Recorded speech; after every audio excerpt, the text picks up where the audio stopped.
마가복음 15장 1절에서 39절 그리고 40절에서 47절까지도 이렇게 이어지는데요. 새벽에 대제사장들이 즉시 장로들과 서기관들 곧 온 공회와 더불어 의논하고 예수를 결박하여 끌고 가서 빌라도에게 넘겨주니 빌라도가 묻되 네가 유대인의 왕이냐? 예수께서 대답하여 이르시되 네 말이 옳도다 하시매 대제사장들이 여러 가지로 고발하는지라. 빌라도가 또 물어 이르되 아무 대답도 없느냐? 그들이 얼마나 많은 것으로 너를 고발하는가 보라 하되 예수께서 다시 아무 말씀으로도 대답하지 아니하시니 빌라도가 놀랍게 여기더라. 명절이 되면 백성들이 요구하는 대로 죄수 한 사람을 놓아주는 전례가 있더니 밀란을 꾸미고 그 밀란 중에 살인하고 체포된 자 중에 바라바라 하는 자가 있는지라. 우리가 나가서 전례대로 하여 주기를 요구한데 빌라도가 대답하여 이르되 너희는 내가 유대인의 왕을 너희에게 놓아주기를 원하느냐 하니 이는 그가 대제사장들이 시기로 예수를 넘겨준 줄 알미러라. 그러나 대제사장들이 우리를 충동하여 도리어 바라바를 놓아달라 하게 하니 빌라도가 또 대답하여 이르되 그러면 너희가 유대인의 왕이라 하는 이를 내가 어떻게 하랴. 그들이 다시 소리 지르되 그를 십자가에 못 박게 하소서. 빌라도가 이르되 어찌미냐 무슨 악한 일을 하였느냐 하니 더욱 소리 지르되 십자가에 못 박게 하소서 하는지라. 빌라도가 우리에게 만족을 주고자 하여 바라바는 놓아주고 예수는 채찍질하고 십자가에 못 박히게 넘겨주니라. 군인들이 예수를 끌고 브라이도리온이라 하는 뜰 안으로 들어가서 온 군대를 모으고 예수에게 자색 옷을 입히고 가시관을 엮어 씌우고 경례하여 이르되 유대인의 왕이여 평안할지어다 하고 갈대로 그의 머리를 치며 침을 뱉으며 코로 절을 하더라. 희롱을 다 한 후 자색 옷을 벗기고 도로 그의 옷을 입히고 자색 옷을 벗기고 도로 그의 옷을 입히고 십자가에 못 박으려고 끌고 나가니라. 마침 알렉산더와 루포의 아버지인 쿠레네 사람 시몬이 시골로부터 와서 지나가는데 그들이 그를 억지로 같이 가게 하여 예수의 십자가를 지우고 예수를 끌고 골고다라 하는 곳 번역하면 해굴의 곳에 이르러 모략을 탄 포도주를 주었으나 예수께서 받지 아니하시니라. 십자가에 못 박고 그 옷을 나눌새 누가 어느 것을 가질까 하여 제비를 뽑더라. 때가 제3시가 되어 십자가에 못 박으니라. 그 위에 있는 죄패에 유대인의 왕이라 썼고 강도 둘을 예수와 함께 십자가에 못 박으니 하나는 그의 우편에 하나는 좌편에 있더라. 지나가는 자들은 자기 머리를 흔들며 예수를 모욕하여 이르되 아하 성전을 헐고 사흘에 짓는다 하는 자여 네가 너를 구원하여 십자가에서 내려오라 하고 그와 같이 대제사장들도 서기관들과 함께 희롱하며 서로 말하되 그가 남은 구원하였을 때 자기는 구원할 수 없도다. 이스라엘의 왕 그리스도가 지금 십자가에서 내려와 우리가 보고 믿게 할지어다 하며 함께 십자가에 못 박힌 자들도 예수를 욕하더라. 제6시가 되며 온 땅에 어둠이 임하여 제9시까지 계속하더니 제9시에 예수께서 크게 소리 지르시되 엘리 엘리 라마 사박다니 하시니 이를 번역하면 나의 하나님 어찌하여 나를 버리셨나이까 하는 뜻이라. 곁에 섰던 자 중 어떤 이들이 듣고 이르되 보라 엘리야를 부른다 하고 한 사람이 달려가서 해면에 신 포도주를 적시어 갈대에 꿰어 마시게 하고 이르되 가만두라 엘리야가 와서 그를 내려주나 보자 하더라. 예수께서 큰 소리를 지르시고 숨지시니라. 이에 성소 휘장이 위로부터 아래까지 찢어져 둘이 되니라. 예수를 향하여 섰던 백부장이 그렇게 숨지심을 보고 이르되 이 사람은 진실로 하나님의 아들이셨도다 하더라. 멀리서 바라보는 여자들도 있었는데 그 중에 막달라 마리아와 또 작은 야고보와 요새의 어머니 마리아와 또 살로메가 있었으니 이들은 예수께서 갈릴리에 계실 때에 따르며 섬기던 자들이요 또 이 외에 예수와 함께 예루살렘에 올라온 여자들도 많이 있었더라. 이날은 준비일 곧 안식일 전날이므로 저물었을 때에 아리마대 사람 요셉이 와서 당돌이 빌라도에게 들어가 예수의 시체를 달라 하니 이 사람은 존경받는 공의원이요 하나님의 나라를 기다리는 자라. 빌라도가 예수께서 벌써 죽었을까 하고 이상히 여겨 백부장을 불러 죽은 지가 오래냐 묻고 백부장에게 알아본 후에 요셉에게 시체를 내주니라. 요셉이 세마포를 사서 예수를 내려다가 그것으로 싸서 바위 속에 판 무덤에 넣어두고 돌을 굴려 무덤 문을 놓음에 막달라 마리아와 요셉의 어머니 마리아가 예수 둔 곳을 보더라. 아멘. 예, 제목은 마지막 순간을 위하여. 본문은 조금 전에 조 목사님 읽으셨죠. 마가복음 15장 1절부터 39절입니다. 다른 때 주석하던 것과 다르게 본문의 역사적, 문화적 상황 이렇게 저희들이 몇 가지 이렇게 섹션을 나눠서 했는데 그냥 주석해서 사실 주석이라기보다는 제가 보기에는 그냥 이런 식으로 예수님의 그 고난 마지막 그 순간들을 쭉 내러티브 형식으로 해놓으신 것 같아요. 그래서 소주제들을 중심으로 몇 구절씩 나눴는데 첫 번째가 이제 빌라도에게 넘기다입니다. 그래서 시간적으로는 금요일 새벽이었는데요. 사내들인 공연에 예수를 빌라도에게 넘겼다. 그들은 신성모독으로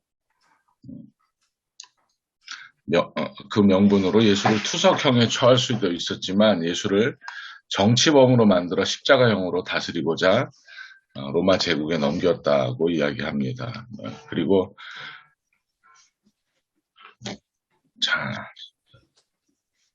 잠시만요. 죄송합니다. 전화.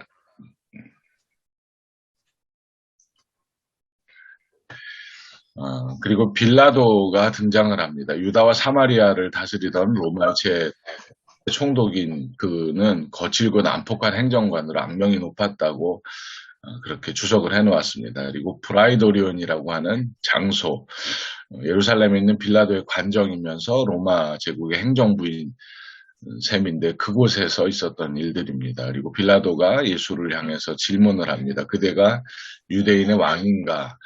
로마의 질서와 정의를 인정하느냐 혹은 부인하느냐의 질문을 하고 있다고 주석을 해놓았습니다. 또 내가 찬송받을 이 아들 그리스도냐는 사내들인의 질문에서 이제 유대인의 왕이냐고 묻고 있습니다. 그러니까 종교적 재판에서 정치적 재판으로 바뀌었고요. 예수님은 네가 말하였도다. 그래서 빌라도가 그렇게 말하였다고 인정을 하고 계십니다. 두 번째는 이제 6절에서 15절 하나님의 두 아들이라는 소제목으로 예수와 바라바를 각각 하나님의 두 아들로 이야기를 해둡니다. 하나님의 아들 예수는 하나님의 아들임을 마가복음은 일관되게 선포했고요. 하늘의 아버지를 예수님께서는 또 아빠라고 부르시기도 하셨죠. 아바의 아들 바라바의 이름의 해석인데 하나님의 아들임을 뜻한다고 주석을 해놓았어요. 그리고 로마 제국의 무장공기에서 저항했던 사람인데 과연 누가 하나님의 아들이란 말인가 사람들에게 빌라도가 물었고요. 또 사람들은 하나님의 아들이 결국 유월절에 죽고 바라바가 노임을 받게 되는 일을 했다. 하나님의 두 아들 예수와 바라바를 이야기합니다. 굴욕의 대관식 16절에서 20절 사이에는 난폭한 군인들의 모습, 그들이 관정의 뜰에 100명씩 되는 그 백부장이라 100명씩 되는 군대 단위로 600명의 군대가 6개 부대가 그곳에 모여들어 예수를 짐승을 다루듯 채찍으로 때리기도 하고 가시넝쿨을 엮어서 관을 만들어 눌러 씌웁니다. 면리관을 쓰신 왕이여 조랑께서 선홍의 보혈로 기름 부음 받으셨나이다며 그 대관식을 그렇게 표현을 해두었습니다. 그리스도의 그리스도 골고다 가는 길 21절에서 22절인데요. 국민들은 예수를 십자가에 못 박았습니다. 예수는 얼마나 맞았는지 십자가를 지지 못할 상황에 처했습니다. 구레네 사람 시몬에게 십자가를 지게 했습니다. 그는 소장농이었다가 예루살렘으로 들어오던 사람 중에 하나였습니다. 그리고 베로니카라는 여인에 대해서 이야기를 하고 있는데요. 이게 이제 가톨릭 성녀 중에 하나죠. 성인. 그 가버나움에서 예수의 옷자락을 만지고 불치의 몸을 고친 여인이라고 표현을 합니다. 여인은 수건을 들고 예수의 얼굴을 닦아드리고 그 수건에 예수의 얼굴이 찍혔다고 그 성의가 되죠. 그게 결국엔 나중에 그 뭐 삭개오의 부인이라는 사실 설도 있고 이게 니고데모 복음이라는 그 외경 중에 하나에서 따온 건데 이걸 주석으로 넣어놓으셨더라고요. 그리고 예수가 뒤에서 따라가며 묻습니다. 대체 누가 누구의 십자가를 진단 말인가? 가련한 그대는 정녕 그리스도의 그리스도라도 된다는 말인가? 그래서 그 구레네 시몬을 향해서 이야기하고 있는 예수님의 질문을 해석을 해놓았습니다. 십자가의 길이란 완전한 무력과 수치의 길임을 또 이야기하고 있습니다. 23절부터 29절은 이제 시간별로 십자가 위에 6시간을 나누었는데요. 십자가 행렬이 해골을 구르는 골고다에 닿았다. 또 몰약을 탄 포도주 마취제를 예수님은 거부하시고 아빠 아버지께서 모든 것이 가능하시오니 이 잔을 내게서 옮기시옵소서. 그러나 나의 원대로 마옵시고 아버지의 원대로 하옵소서 하시는 그 기도를 이루시는 사건으로 그리고 군사들은 또 예수의 옷을 죄다 벗긴다고 이야기를 해놓았습니다. 그러니까 오전 9시 제3시에 십자가를 못 박았고 굵은 대못을 치고 예수의 몸은 형틀 위에서 도리지를 치고 또 세 개의 십자가 골고다에 서 있습니다. 하늘로부터도 그 어디로부터도 도움은 오지 않습니다. 그리고 제6시 정오에는 천지의 어둠이 임했습니다. 가장 눈부시고 빛날 날 시간에 가장 깜깜한 흑암이 인류 역사 가운데 임했다고 이야기합니다. 제9시 오후 3시에는 엘리 엘리 라마 사박다니라고 예수님께서 외치셨는데 하늘이 답이 없습니다. 예수의 죽음은 성전의 휘장을 찢었고 복음의 초입의 죽음의 세례가 하늘을 찢었던 것처럼 이제 복음의 말미에는 성전의 휘장이 찢어졌음을 이야기합니다. 그리고 1000년 넘게 지성소에 갇혔다 하나님을 해방시켰다고 이야기를 하고 있습니다. 하나님은 이제 지성소를 탈출해 세상으로 나아갑니다. 그리고 백부장이 이 사람은 진실로 하나님의 아들이었다고 고백하는 것으로 마치고 있습니다. 설교를 하신 분께서는 왜 어찌하여라는 첫 번째 주제를 가지고 엘리 라마 사박다니 외침이 예수님의 가상 7원 가운데 5번째 말씀이자 마가복음에서 외치는 마지막 외침이신데요. 하나님이 왜 어찌하여 나를 버리십니까? 하셨던 이 외침은 반드시 우리가 깨닫고 알아야 할 질문이라고 도입을 해놓았습니다. 그리고 두 번째는 예수님께서 우리를 위해 대속의 제물로 이 땅에 오셨고 대속물에 대한 이야기를 범죄 보상물, 생명을 부지하기 위해 내는 것, 친척의 권리를 사기 위해 다음 친척이 내거나 또 초태생을 제물로 드리는 돈, 대신 내는 돈을 의미했다고 주석을 해놓았습니다. 예수님의 고난과 희생이 죄인된 우리를 대속하는 대속의 죽음을 말씀하여 주시는 것이라고 하고 있습니다. 또 세 번째는 우리를 대신하여 유죄 판결을 받으셨고 죄 없으신 예수님의 유죄 판결이 우리를 대신하여 받으신 유죄 판결이라고 말씀하고 있습니다. 또 우리를 대신하여 고난 받으시고 버림 받으셨다고 마가복음 비교적 자세하게 예수님께서 당하신 고난과 수치와 조롱에 대해 담담히 묘사를 하고 있습니다. 십자가형은 가장 지독한 최고의 형벌입니다. 예수님께서 버림받으셨고 가장 빛나는 시간에 유기당하시고 죽으셨습니다. 고난의 절정에서 주님께서는 당신의 생명을 온전히 하나님의 대속물로 드리셨습니다. 라고 말합니다. 그리고 5번째, 고난당하신 구주를 우리가 기억하며 찬양해야 한다고 결론하고 있습니다. 예수님의 육성, 라마, 왜? 라는 질문에 우리를 향한 하나님의 사랑이 담겨 있다고 말하고 있습니다. 나를 살리기 위해 오늘 주님은 고난과 죽음의 쓴 잔을 받고 계시고 또 그분은 진실로 하나님의 아들이었다 하는 백부장의 고백이 우리의 고백이 되기를 바라며 말씀을 마치고 있습니다. 설교를 위한 몇 가지 질문들을 생각해 봤는데요. 하나님의 두 아들 예수와 바라바 선택하는 순간들이 우리에게 놓여 있을 수도 있다고 생각이 들었어요. 누구를 택하고 있는가? 또 주님께서 대속하신 나의 죄는 무엇인가? 기본적인 질문이죠. 하나님은 정말 예수를 버리셨을까? 나는 주님의 고난에 어떻게 참여하고 그 고난은 무엇인가? 라는 질문을 가지고 함께 이야기를 했으면 좋겠습니다. 그리고 일반적인 성서의 내용이 아니고 주석을 베로니카라는 여인의 이름을 들어서 이야기를 하셨는데 어떻게 생각하시는지도 한번 나눠봤으면 좋겠습니다. 이상입니다. 네.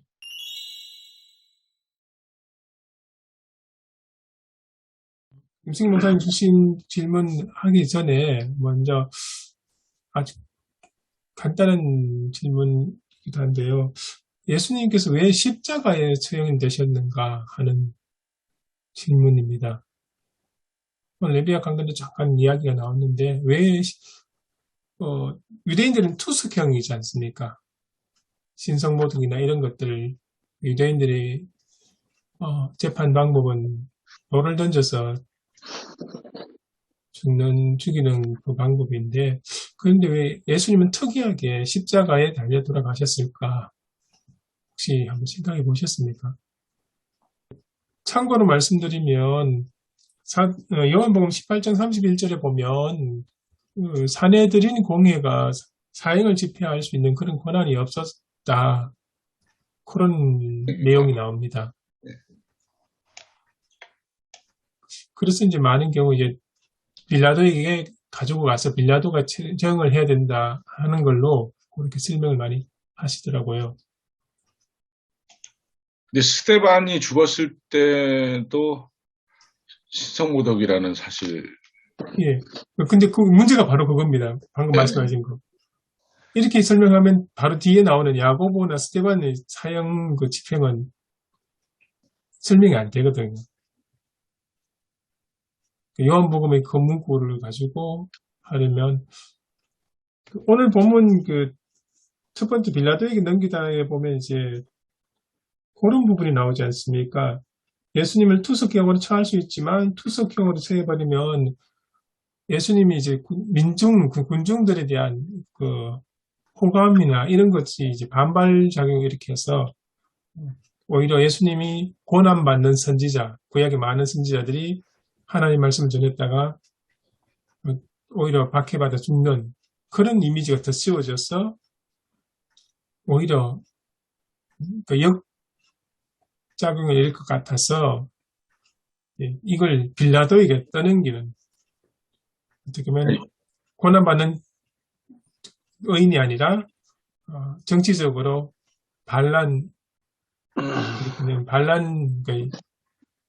자, 이렇게 이제 넘겼다. 그런 식으로 오늘 예배와 관련 설명하거든요. 예수를 죽이려는 사람들이 다 자기 손에 피를 안 묻히려고 하잖아요. 빌라도도 손을 닦아버리고, 또 이 대제사장 이 그룹들도 본인 손으로 피 묻히기는 다들 싫어하는 것 같아요. 책임에서 벗어나려고 하는 모습들도 있었을 거고. 제가 여기에 대해서 다른 어떤 설명을 하나 들었는데 오히려 이게 좀 설득력 있게 들리는 게 뭐냐면 신명기 21장에 보면 그 나무에 매달린 사람은 하나님께 저주를 받은 자다라는 그런 구절이 나옵니다. 신명기 21장 22절인가 23절에. 그러니까 어떻게 보면 그러니까 대제사장과 종교 지도자들이 그러니까 자신의 이 위기를 극복하고 해결하기 위해서 가장 율법을 이용해서 어떻게 보면 술수를 부린 것다. 그런 해석을 합니다. 왜냐하면 유대 종교 지도자들 뿐만 아니라 유대 종교에 좀 정통하거나 특히 사도 바울 같은 사람들 입장에서 볼 때 예수가 하나님의 아들이 아니라고 이야기할 수 있는 가장 간단한 이야기는 예수 봐라. 예수 나무에 매달려 처형을 죽었지 않냐. 나무에 매달린 하나님은 저주를 받은 사람이다. 그게 어떻게 메시아가 될 수 있냐. 이렇게 그러니까 유대 종교 그러니까 이론에 따라서 설명이 가능하다는 거죠. 그러니까 대제사장이나 종교 지도자들이 하필이면 왜 나무에 매달려 십자가를 처형을 하도록 했을까? 그거는 그러니까 예수를 따르는 많은 민중들, 군중들, 예수를 처형했을 때, 종교 지도자라고 해서 처형했을 때 그들의 반발, 이런 걸 감안한다면 아주 그걸 한순간에 이제 잠재울 수 있는 방법은 예수님이 나무에 매달려서 처형되어 죽게 되면 그 율법에 의해서 그는 하나님께 저주받은 자다. 이렇게 설명이 가능하다는 거죠. 그걸 이제 노리고 했을 가능성이 있다. 그렇게 설명을 하더라고요. 제 생각은 이게 좀 논리적으로 설명이 될 것 같아요. 사실 그것 때문에 그 유대인들에게는 끄리끼는 것이라고, 십자가가 끄리끼는 것이라고, 그래서 복음을, 그 예수님이 십자가에서 나를 버리셨나이까라고 묻는 그 물음도 그 저주하고 연관이 되겠네요. 아마 그런 식으로. 네. 예수님도 그 의도를 알았다는 얘기네요. 그렇게 해석하면 그런 의미가 되겠죠.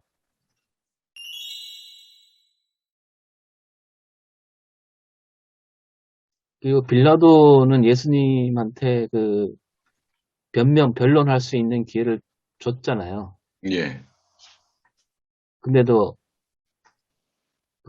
뭐 변론을 전혀 안 하셨다는 것은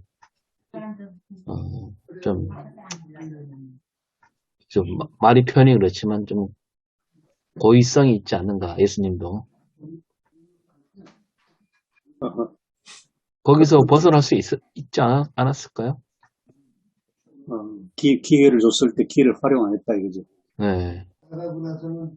근데 또 다르게 보면 예수님께서 논리정연하게 자신이 무죄를 해명한다 했을 때 그게 받아들여졌을까 그런 생각도 들었습니다. 오늘 본문에부터 분명히 보면 무리들이 무리들의 반응에 대해서 빌라도가 관심을 갖고 거기에 반응해서 재판을 하지 않습니까? 근데 빌라도는 예수가 무죄라는 거 알고 있었잖아요, 사실. 이제 그럼에도 불구하고 놓아주지 못한 거죠, 빌라도도. 그러니까 유대를 별 잡음 없이 통치하려면 그게 필요했던 거죠, 그 사람한테. 네. 지금 그 총독으로 있으면서. 그렇죠. 총독 입장에서 그렇겠죠. 네, 군중들의 요구는 예수를 놓아주라는 것이 아니었으니까. 사실 바라바를 놓아주는 게 더 큰 리스크가 있을 수도 있잖아요. 또 가서 또 반란 일으키면 어떡합니까? 민중 봉기를 일으키고. 유대 정치적으로 보면 그러면 예수의 십자가는 군중들의 선택? 그렇게 볼 수 있겠습니까? 근데 오 목사님이 예수님이 왜 변명 안 하셨을까 그랬는데 오히려 변명하면 뭐라 그럴까? 이 변명해야 할 기회가 있을 때 침묵하는 것이 오히려 더 나을 때가 있는 것 같아요. 어차피 미란다 법칙?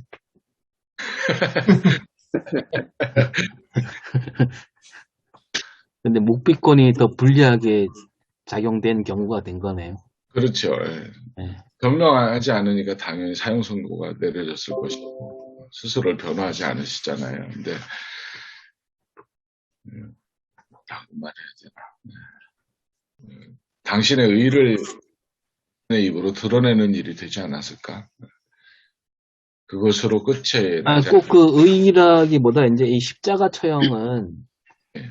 우리가 그렇게 알고 있잖아요. 십자가 처형 방법은 그 어떤 반란죄인들한테 해당하는 건데, 뭐 예수님 같은 경우는 반란죄를 일으킨 건 아니잖아요, 그죠? 근데 질문은 반란죄에 대한 질문이었죠. 네. 하나님을 왕으로 인정하지 않고 살아가는 사람들한테 하나님이 왕이다라고 이야기하면 반란이죠. 로마 황제에 대한 숭배를 거부했다고 볼 수 있지 않습니까? 그죠? 그 반란죄죠. 그것도 뭐 로마의 왕도 아니고 유대인의 왕이라는 칭호를 다른 거니까 이게 뭐 식민 시하에 있긴 했어도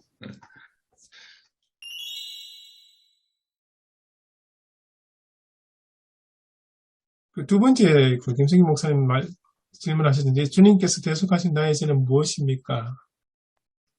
예, 우리가 늘 대속의 의미를 예. 이야기하잖아요. 십자가를 예. 가지고. 근데 그냥 뭐 그거는 뭐 당연하게 그냥 외워서 아이들이 구구단 외워서 이야기하듯이 그렇게 말을 하는데 진짜 대속은 무엇일까? 그런 생각을 한번 해봤어요. 진짜 대속은. 왜 이렇게 죽을 놈인가? 아니, 우리 이제 세 가족이 몇 분 계시는데, 이분들은, 아니, 왜 갑자기 나보고 죄인이래?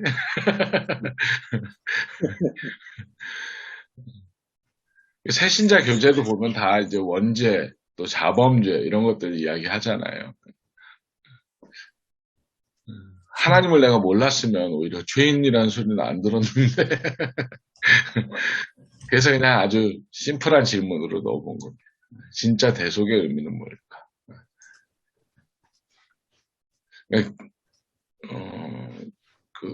우리 기독교가 가지고 있는 그 중요한 교리 중에 하나이기도 하지만, 다 죄인으로 만들거든요.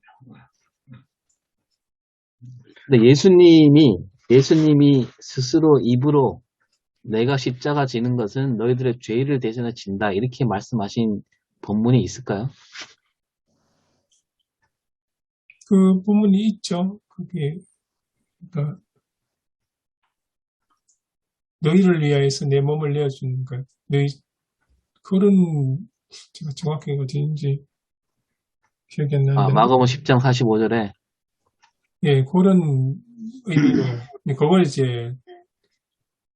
보편적인 우리의 이제 그런 식으로 이제 근데 했을 겁니다 아마. 네, 인자가 온 것은 이거요. 예, 인자가 온 것은 많은 사람이 자신을 대속물로 내주기 위함이다. 그게 대속이란 의미가 들어가 있죠. 근데 그 예수님의 그 평소 말씀하신 거 보면 너희들은 죄인이다 이런 말씀을 거의 안 하셨잖아요. 근데 여기서만 이제 뭐 대속물이란 표현 때문에 우리가 이제 그렇게 할 수 있지만 사실 그 대속물이라는 게 이제 구약 그 전통의 율법에 따르면 그 대속물은 뭐 희생 제물로 봐야 되는 거잖아요, 그죠? 네, 그 죄를 전가해서. 예. 그런데도 아무튼 예수님의 그 복음서에서 예수님이 사람들의 죄 때문에 내가 죽는다 이런 말을 직접적으로 하신 적은 없는 것 같아요. 너희들이 죄인이다 이런 말도 안 하시고 원죄 얘기는 전혀 안 하셨어요. 우리들이 인간이 고백하는 내용이겠죠. 세상 죄를 지고 가는 어린 양을 보라. 뭐 이렇게 고백했듯이. 좀 참고로 말씀드리면, 그 독일 같은 경우에 19세기 중반쯤 되니까 이제 산업화가 되고, 그리고 사회가 이제 개인주의 사회로 굉장히 강하게 이제 돌입을 하니까, 이제 전통적으로 가르쳐온 교리에 대해서 회의를 많이 품었습니다. 그러니까 예수의 그 십자가 죽음이 우리 죄를 대속해서 죽으셨다는 거 하고, 그 다음에 원죄설, 이런 것들이 처음에는 신학자들 중심으로, 소위 이제 자유주의 신학자들이죠. 이제 그 굉장히 이제 회의를 품고, 거기에 대해서 뭐 부정적으로 이야기하는 게 굉장히 갈수록 이제 많아지던 때가 이제 19세기 중후반인데, 그러다가 이제 19세기 말쯤 되면 학교에서 이제 종교교육을 가르쳤는데, 굉장히 교리적 아니겠습니까? 뭐 대속의 죽음, 그 다음에 원죄, 뭐 이런 게 하니까 이게 사람을 완전 죄인으로 몰아가지고 뭐랄까, 너무 찌그러지게 만든다는 겁니다. 종교교육이라는 게. 음, 그래서 거기에 대한 굉장히 강한 반발이 일어나기 시작한 게 19세기 말이었습니다. 지금 독일이나 스위스 가면 그때보다 좀 더 강하게, 그러니까 아예 그런 식의 종교교육은 아예 안 가르치고 있는, 그게 이제 현재 유럽의 현실이기도 합니다. 심지어는 죄인 코스프레를 왜 자꾸 하냐 이런 이야기도 하잖아요. 기독교가. 네, 바로 그런 논조죠. 네, 네. 근데 이제 우리나라는 강하게 지금까지 이제 구원론이 엄청나게 이게 기본 골경이 구원의 기본 교리가 너무 단순하고 명료하잖아요. 나는 죄인이고 예수가 대신해서 우리 십자가 지셨고 믿기만 하면 천국 간다. 이거잖아요. 그냥 너무. 예. 그래서 전도가 굉장히 잘 된 것 같아요. 거기에 믿음이라는 것 자체가 추상적이면서 어떻게 보면 쉬운 어려운 게 아닌 것처럼 되는 거죠. 아무렇게나 살다가도 강도처럼 살다가도 마지막에 나를 기억하소서 하는 한마디에 주님이 나를 구원하셨다. 근데 그 멜 깁슨이라는 사람이 만든 그 패션 오브 크라이스트, 이제 저는 그 영화를 사실 좋아하지는 않는데 그 이제 어떤 분이 이야기하는 게 공감이 가는 장면이 하나 있었는데요. 예수 그리스도가 그 멜 깁슨이 거기에 그 한 장면에 등장을 한답니다. 딱 한번. 근데 그 예수를 십자가에 못 박는 군인의 손으로 등장을 하는데 그 얘기를 하면서 우리 인류가 하나님을 십자가에 못 박은 그 죄인의 모습을 그가 나타내려고 했다고. 이 하나님을 십자가에 못 박을 만큼 저는 이제 이거는 제 이야기야. 그러니까 사람은 하나님을 십자가에 못 박을 수 있다는 생각이 들었어요. 그러니까 예수가 나 때문에 돌아가셨다는 것을 저도 구구단 외우도 진짜 고백을 하지만 나도 하나님을 십자가에 못 박는구나. 그런 생각을 하면 조금 다른 쪽으로 십자가를 해석할 수 있지 않을까 하는 생각도 들고. 예수를 택하고 바라바를 택할 것인가 또 사람들이 택한 거거든요. 자신의 논리, 뭐 또 혹은 이익, 각자가 생각하는 정의, 거기에 따라서 하나님을 무시하는 거죠. 사실 어떻게 보면 하나님을 인정하지 않고. 조금 전까지 이야기했던 그 대속이라기 하면, 그러니까 우리가 그전 배워왔던 그 조직신학이나 이런 교리적 차원에서 많이 이해를 하고 받아들이지 않습니까? 근데 오늘 본문을 조금 다르게 구체적인 이 현장으로 생각하면 어떨까 싶습니다. 그러니까 등장인물들이 나오지 않습니까? 그러니까 자기 자신들의 그러니까 신학, 자신들의 종교적 권위에 대해서 도전한다고 생각했던 그 종교 지도자들, 대제사장과 바리새인들 장로들, 그리고 무리의 만족을 위해서 정당한 국가 권력 행사보다는 무리, 군중의 욕망에 그러니까 따르던 그 정치 지도자, 그리고 그 선동에 의해서 따라갔다고 하지만 폭력으로 문제를 해결하려. 그러니까 상황을 파악하지 않고 실제 본질에 대해서는 이해할 생각 없이 그냥 폭력으로 문제를 해결하려 했던 이 군중들. 그 한가운데 서 계신 예수 그리스도. 고난받으면서도 침묵하시는. 그 고난받으면 침묵이라는 게 그 구약 성경의 그 시편하고 제2이사에 나오는 그 이야기지 않습니까? 시련받는, 고난받는 의인. 그런 거하고 맞물려가지고, 아마 그런 그 전체 장면을 이렇게 가만히 보면서 그러니까 우리는 어디에서 있는지 한번 생각해 보는 것도 오히려 이 본문을 이해하는 데 좀 더 입체감 있지 않을까 그런 생각이 듭니다. 예, 비슷하게 연관 지어서 저는 이제 지금 잠깐 생각 드는 게, 십자가 대속의 교리를 만들었던 사람이 있었을 거 아닙니까? 그 신학자들이. 근데 그분들은, 그냥 뭐, 그냥 뭐, 아무렇게 만든 게 아니고, 아까 최영재 목사님 말씀하신 대로, 그 십자가 죽음에 관여된 사람들, 그 사람들의 어떤 욕구가 있고, 그 사람들의 어떤, 생각들 속에서 어떤 인간이 갖고 있는 어떤 보편적인 죄의 속성들을 이렇게 그 추론해서 결국 이런 사람들의 어떤 그 뭐 종교 지도자들이나 또 군중들이나 이런 사람들의 어떤 내면에 있는 그 본성 뭐 그런 것들이 모여서 또 빌라도의 뭐 어떤 자기 뭐 빌라도의 우유부단이라고 해야 되나요?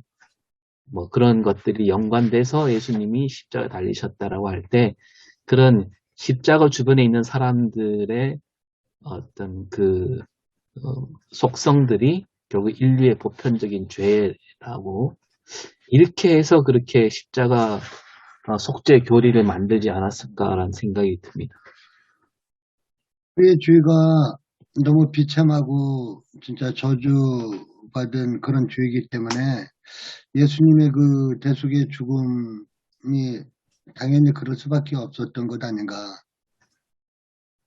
그러니까 그 예수님의 그 십자가 사건은 우리 죄가 얼마나 그 끔찍한 죄인가를 또 대변하는 그런 하나의 어떤 그런 형상일 것 같다는 생각이 듭니다. 저는 오히려 그 오승희 목사님이 말씀하신 것보다는 그 바울 신학의 영향이 많이 받지 않았나 그런 생각이 듭니다. 인간 이해에 대해서 인간이 누구나 가지고 있는 탐욕, 욕망들, 이기심들, 교만, 오만 그러니까 이런 설명은 아주 보편적으로 설명이 가능하거든요. 크고 작든 뭐 강하고 작든 이런 차이가 있지 보통 대부분의 사람들이랑 다 조금씩 다 가지고 있는 그런 모습들 그런 인간 이해를 바탕으로 해서 하나님과의 관계 이런 바울 이해 측면에서 오히려 그러니까 인간이 죄인이고 그 죄로 말미암아 하나님 앞에 나아갈 수 없는 그 인간의 모습 그 문제를 해결하신 분이 예수 그리스도이시고 그분이 우리의 죄를 대신 죽으셨다는 이런 이 논리를 이렇게 대속적인 죽음을 설명하지 않을까 그런 생각이 듭니다. 오늘 본문 역시도 이제 뭐 그런 면이 조금씩 나타난다고 볼 수 있겠지만 오히려 저는 바울의 그 신학적인 이해가 많이 작용하지 않았을까 그런 생각이 듭니다.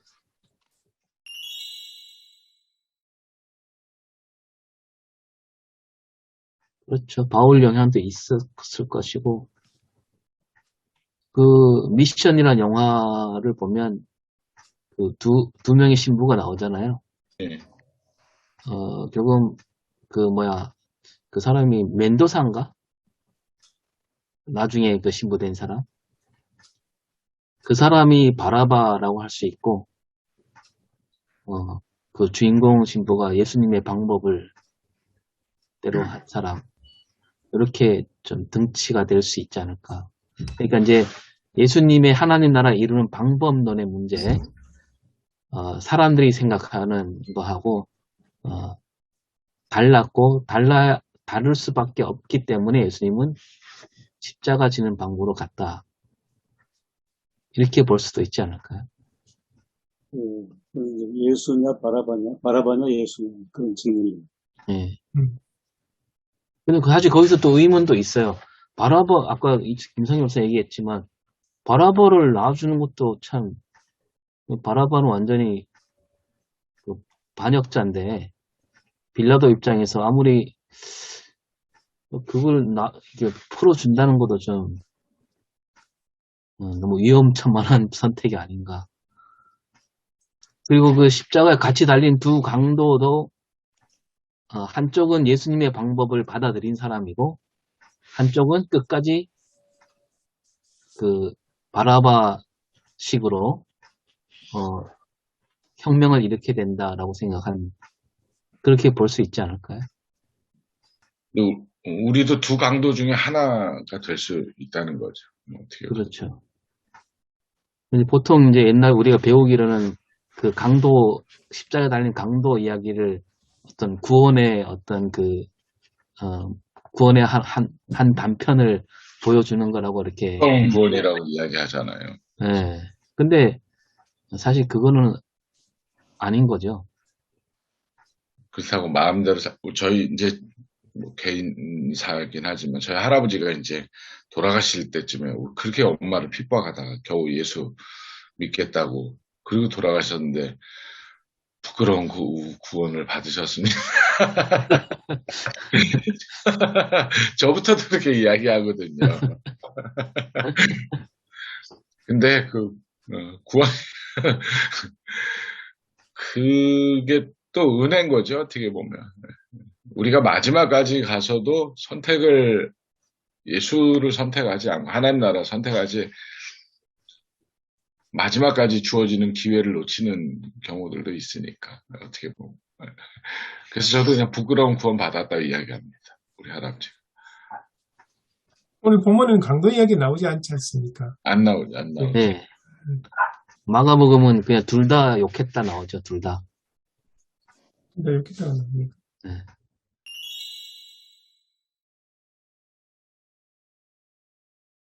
저는 진짜 궁금한 거는 이제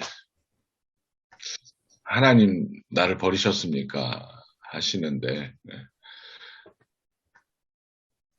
진짜 버렸다고 생각하는 이야기하는 분들도 있고 또 후대의 고백이라고 이야기하는 신학자들도 있고 좀 다르더라고요. 보니까 제 생각으로는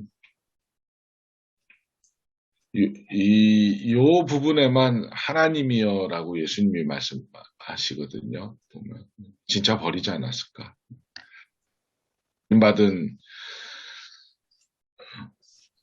버림받은 사람으로서 저는 살아본 적은 없는데 살다 보면 다 마지막까지 간 것 같은 버림받았다고 생각하는 순간들이 있을 것 같아요. 고통 중에. 근데 예수님의 그 고백이 위로가 된다고 생각합니다. 어떻게 보면. 하나님도 없는 것 같은 때가 있거든요. 우리 교인들 중에서도 정말 어려운 형편에 계신 분. 그러니까 먹고 사는 게 어려운 게 아니라 남편도 사고가 나고 아들도 사고가 나고 그래서 왜 하나님 나한테만 왜 그러세요? 그렇게 이야기하시는 그 고백이 참 가슴 아프거든요. 어떻게 보면. 저는 이제 동생이 하나 있었어요. 초등학교 제가 6학년이고 4학년 때 아이가 이제 얼음 위에서 놀다가 사고를 당해서 이제 먼저 하나님 나라 갔는데 어머니가 특히 이제 뭐 아버지하고는 제가 어머니는 죄인이라는 마음을 가지고 사세요. 평생을 이제 그걸 가지고. 근데 다른 이 비슷한 경우를 당한 가족이 또 하나 있었는데 그냥 어머니가 만나서 아무 말 안 하는 것 자체로 큰 위로가 되는 거라고 제가 보게 됐거든요. 그 마음이 예수님의 이 외침이 우리의 삶 속에 들어오면 큰 위로가 되지 않을까 그런 생각을 해봅니다. 진짜 마지막까지 하나님 버리셨다는 느낌이 들 정도로 그렇게 고백하셨으니까. 지독한 동병상련인 거죠. 그럼 엘리 라마 사박다니가 막 가슴에 확 와닿겠습니다. 저희 가족들한테는 그런 게 있죠.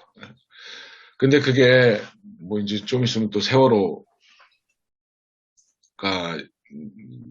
벌써 이제 날짜가 예, 다가오잖아요. 예, 예. 그 아픔들을 공감하는 분들이 더 크게 있지 않을까 그 생각도 해보고 그분들이 가졌던 아픔이 또 다른 사람들한테 위로가 되지 않을까. 물론 그 아픔을 저희가 다 가늠할 수는 없지만 그런 생각을 해보는 거죠. 그래요. 지금도 생생한 게 그 세월호 사건 터지기 바로 하루 이틀 전에 서울 송파구의 세 모녀가 집세를 못 내가지고 자살했거든요. 그게 굉장히 아픔으로 있는 터에 세월호 사건이 나가지고, 하여튼, 엄청 어마어마한 사건이 됐어요.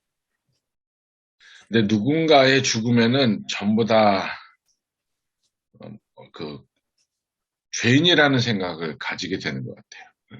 저도 동생의 죽음에서 자유롭지 못하고 어찌 보면 그게 트라우마처럼 남아있는데 그날 이제 동생은 저한테 형아 제가 이제 어머니가 심부름을 시켰어요. 한 4, 5km쯤 되는 거리에 자전거를 타고 가서 뭘 전해주고 해야 되는 일이었는데 옛날 자전거는 짐 자전거잖아요. 정말 제 개인적인 간증이에요. 근데 형아 나도 가. 그 말이 저는 지금까지 나오거든요. 기억이 나요. 그러니까 그게 아픔이죠. 근데 제가 귀찮아가지고 그냥 집에 있어. 그리고 혼자 간 거예요. 저는 그게 지금까지도 저에게 있어서는 큰 원죄 같은 느낌이 예, 들어요.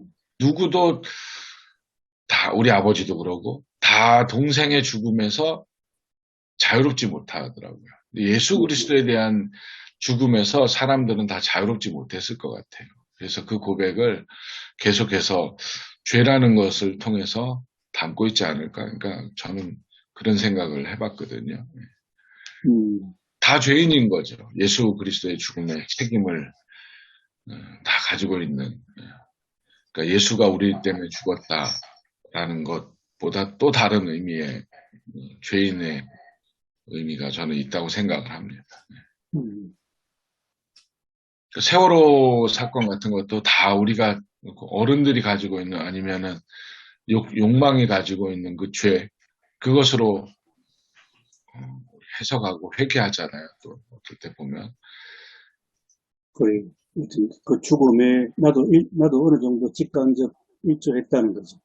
네네네. 예, 그러니까 노무현 대통령이 돌아가신 날도 내가 죄인 아닌가 이런 생각도 사람들 하거든요. 저부터도 그런 생각을 했으니까 내가 밀었다 뭐 이런 생각을 하게 되니까. 근데 하여튼 그런 생각이 들었습니다. 저는 예수님의 죽음에 대한 이야기하면서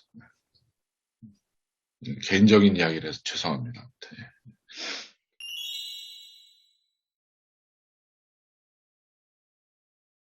그러면 오늘 그 네 번째 질문 하셨던 게 나는 주님의 고난에 참여하는 삶을 살아가고 있습니까? 그 고난은 무엇입니까?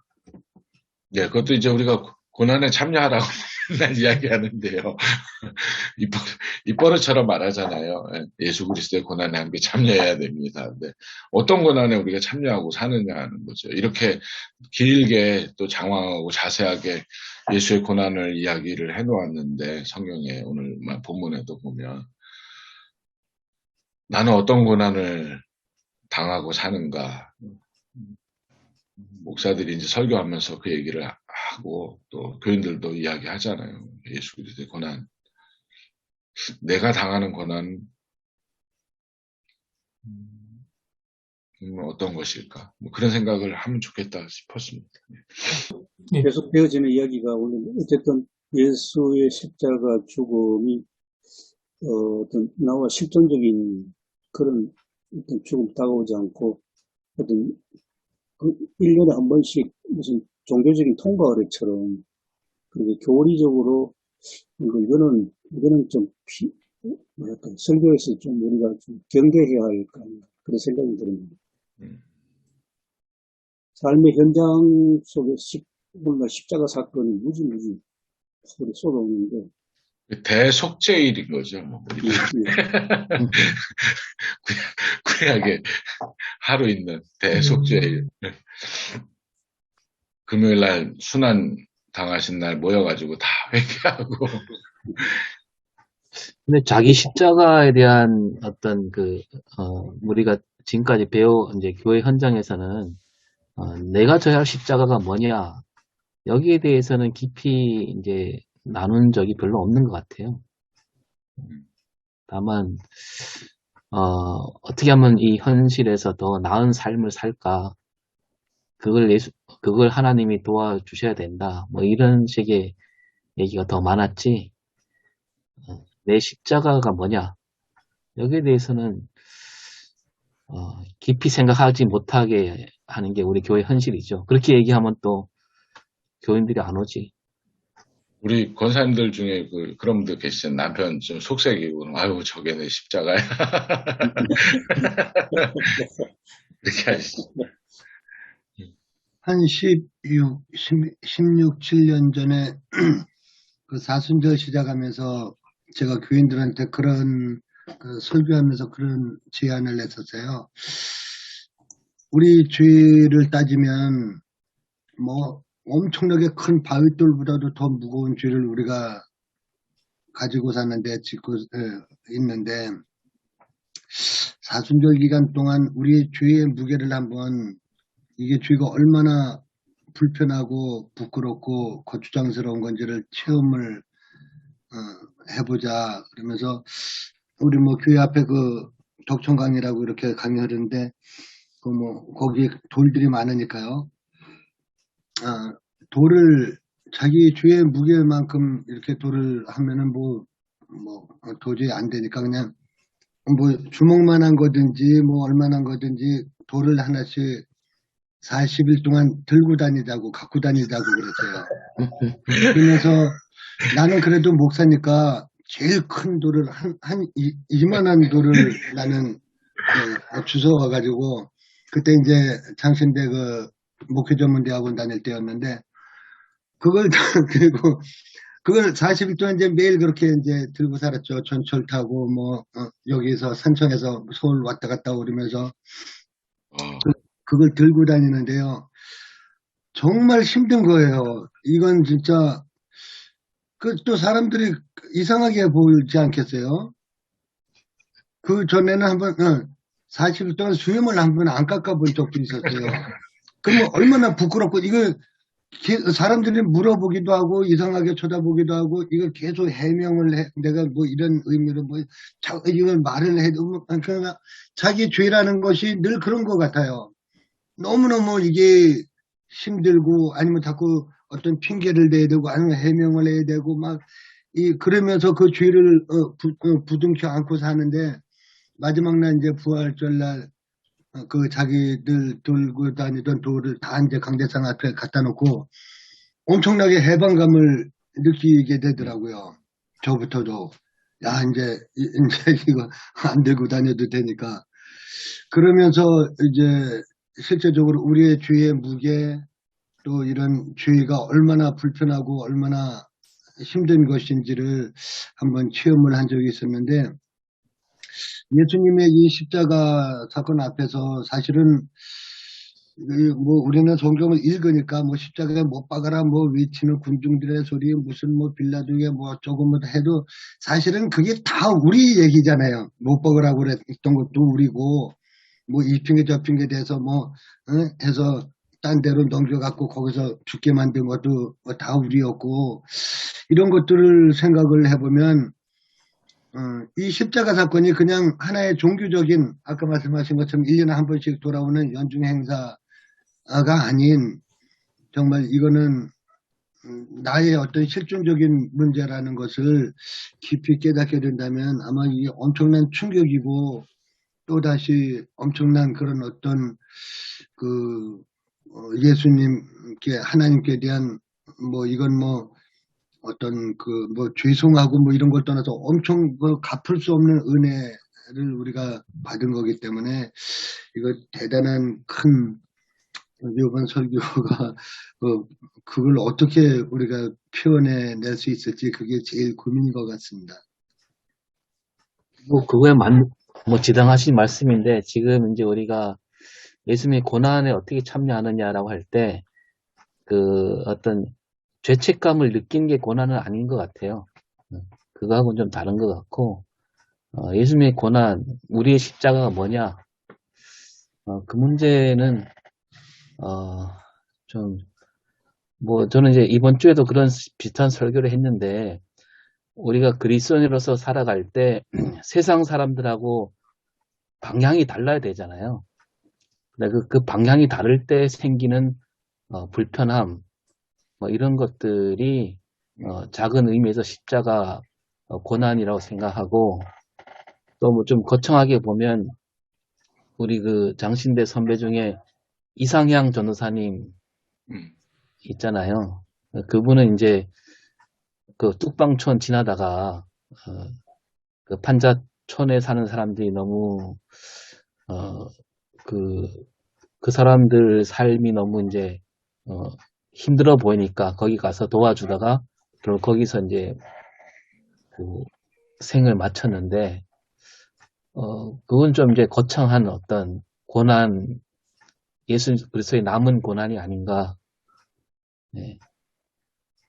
또 약간 이제 희화화될 수 있는데 예수님이 십자가 진 게 우리 옛날에 운동권들이 왜 저기 위장 취업했잖아요. 네. 예수님도 인간의 삶으로 위장 취업해갖고 들어와서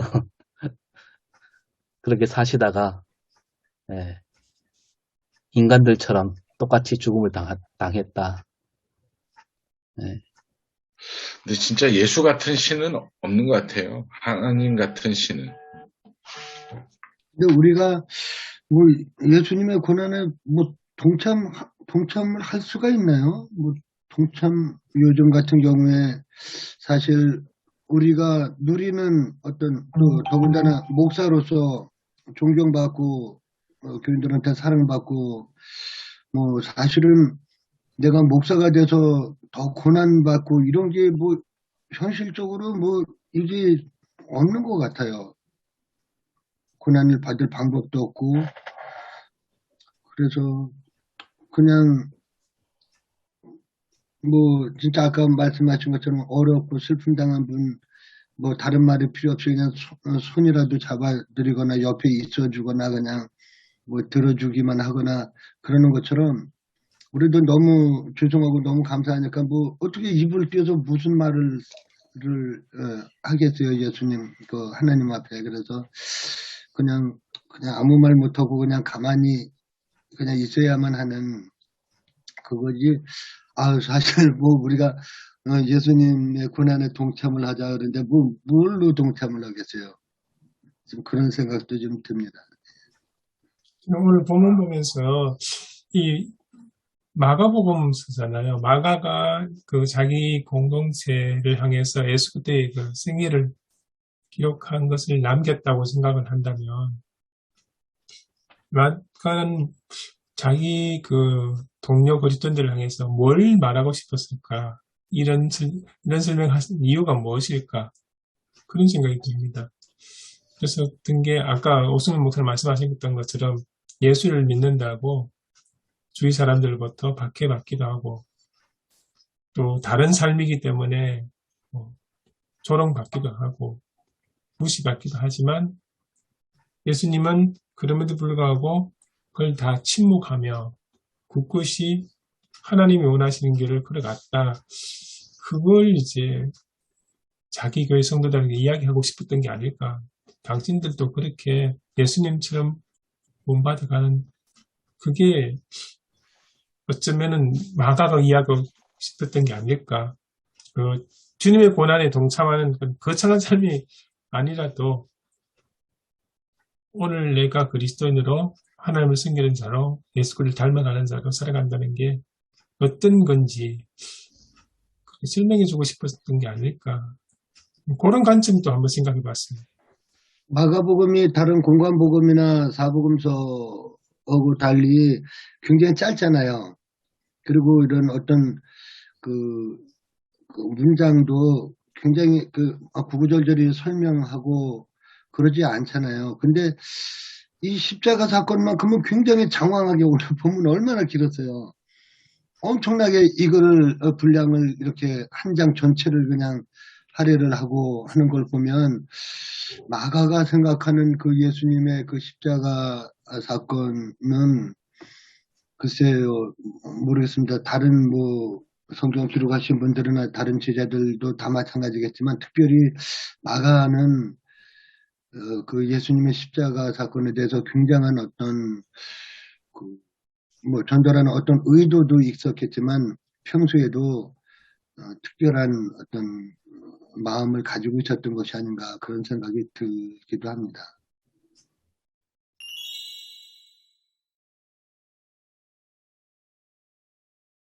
하게 되면 엘리 라마 사박단이 요 내용만 해서 하나님이 하나님이 버리셨다 이런 내용으로 그것이 우리에게 주는 의미가 뭘까? 그렇게 설교를 해볼까 지금.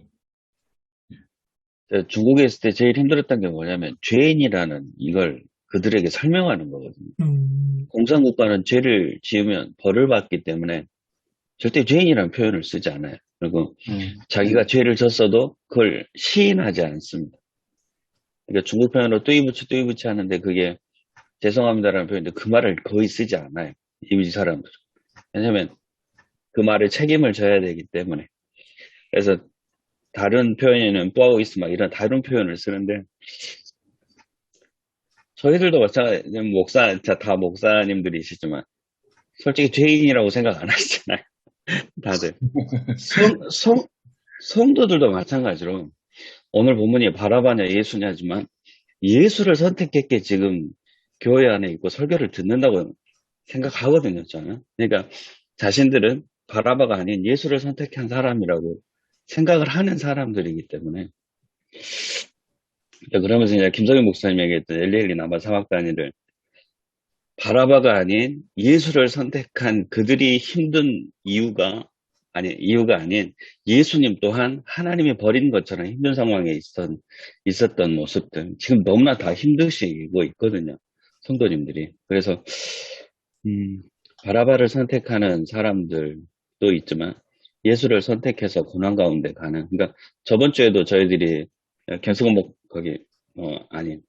목사님 얘기했듯이 자발적인 고난 얘기했잖아요. 제가 자발적인 고난 얘기 들으면서 우리가 할 수 있는 게 뭘까? 이익, 분명히 불법적인 방법을 통해서 이익을 많이 얻을 수 있지만 그거를 포기하는 사람들이 예수님을 선택했기 때문에 그리스도인이라는 이유만으로 그래서 많은 이익을 포기하시는 분들이 있더라고요, 주위에. 그러면서 내가 번 돈으로 편안하게 살 수 있지만 그것을 좀 더 다른 곳으로 쓰여서 불편한 삶으로 가시는 분들도 있고 또한 내 몸이, 내 육체가 쉴 수 있는데 그 쉼을 다른 사람들에게 노동으로 포기하는 사람들도 있더라고요. 그래서 우리가 자발적으로 고난으로 갈 수 있는 게 뭘까? 이렇게 좀 생각하면서 저는 오늘 얘기 계속 들으면서 예수님이 왜 이러셨을까? 그리고 자발적인 고난이 뭘까? 도대체 이게 뭘까? 라고 계속 하면서 저는 오늘 결론에 사랑을 써놨거든요. 그러니까 예수님이 결국 이 많은 고통을 당하시고 그 길을 가셨던 건 내가 이렇게 힘들고 너희들 죄를 위해서 그 길을 가가 아닌 저는 내가 너희들 사랑해라는 표현인 것 같아요. 그래서 그리고 성도님들한테도 그러고 우리가 다 우리를 힘들게 하고 막 그런 사람들에게 그들에게 사랑의 눈으로 바라봐야 되지 않을까라는 생각입니다. 그러니까 좀 들으면서 계속 어려웠거든요. 계속 어려웠었는데 이걸 좀 예수님은 왜 그러셨을까? 그리고 우리는 어떻게 해야 될까를 생각하면서 그리고 저는 죄인이란 생각 뭐 저도 마찬가지지만 그 생각들을 하기가 쉽지 않아요. 그리고 솔직히 맨 처음에 얘기했지만 저희들이 우리는 살면서 죄인이야 라고 생각을 별로 안 하고 살았거든요. 남들보단 조금 낫다고 생각하면서 살아가고 있으니까 그걸 어떻게 현실적으로 잘 표현하고 설명해야 될까를 좀 더 고민해야 될 것 같습니다. 한 주간. 예수님의 그 죽음 앞에 부끄럽지 않은 구원이 있을까? 그 이어령 교수님이 그 돌아가시기 전에 자기 방에서 그런 얘기를 하신 적이 있어요. 내가 자랑할 게 없다. 왜냐하면 나보다 앞서 죽은 자들의 그 몫을 내가 감당하는 것으로 사는 것이지 라는 그런 뉘앙스로 그런 의미로 얘기하신 적이 있어요.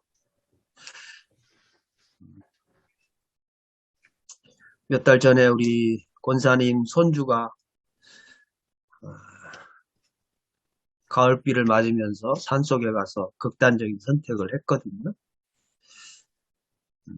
그 청년의 죽음에 자유롭지 못했던 가족들을 위로할 수밖에 없는 그 장례식장이 오늘 불현듯 생각이 났습니다.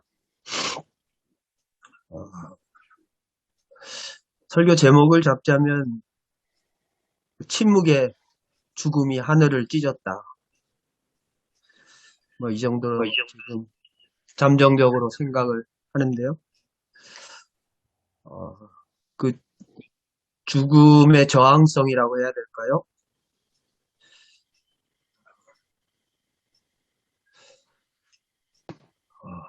어떻게 침묵할 수 있었을까라는 생각도 해보게 되고요.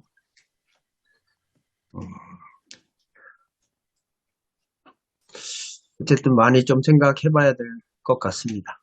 네, 이상입니다. 제가 며칠 전에 시청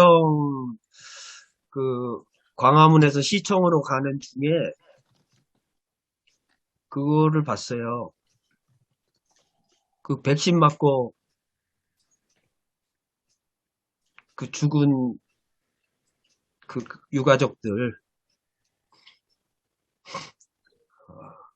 1000명이 넘은 줄 알았는데 지금 한 1300명이 넘는 것 같아요. 그 분향소가 있는데 뭐 어떤 경우는 자녀 둘을 고등학생 둘을 한 달 만에 백신 맞는 바람에 세상을 떠나는 그런 부모도 있고요. 그러니까 인과성이 되지 않는다고 해서 어떤 보상도 관심도 갖지 못하는 거기에 대해서 어떤 교회가 좀 돈을 모으고 있다는 그런 얘기도 들었고요. 근데 그 분향소를 제가 천막 쳐놓은 데를 지나가면서 제가 못 보겠더라고요. 그냥 빨리 지나가 버렸어요. 예수님의 그 죽음의 동력은 여러 가지 있는 것 같아요. 그 선동, 폭력, 횡포, 뭐 우유부단함, 뭐 군중들의 다수결, 뭐 여러 가지 있을 수 있는데 그게 우리가 지금 살아가는 우리의 현실이잖아요. 그 실존의 문제든 공동체의 문제든 아니면 정치와 역사의 문제든 예수의 죽음이 우리에게 주는 그 의미는 계속 해석돼야 되고 계속 강화돼야 되는 것이 아닌가. 그것을 어떻게 하면 나의 삶 속에 종말론적인 저항성을 가지고 그 죽음에 대해서 내가 저항할 것인가에 대한 그런 문제를 좀 끌어안고 싶습니다. 아까 이삼원 목사님 자벌적 고난에 대한 부분도 결국 예수 죽음에 대한 저항성이라고 저는 해석하고 싶어요. 그 침묵의 그 저항, 침묵의 죽음이 하늘을 찢었다는 이 의미가 결국 우리 전쟁이 있고 또 죽음이 있고 그 죽음은 억울한 죽음들이겠죠. 거기에 대해서 우리가 어떤 저항과 책임을 담보해야 되는 그런 현실적인 의식. 그걸 어떻게 하면 성도들과 함께 또 한국교회가 함께 끌어갈 것인가. 이게 대단히 중요한 문제라고 생각이 듭니다.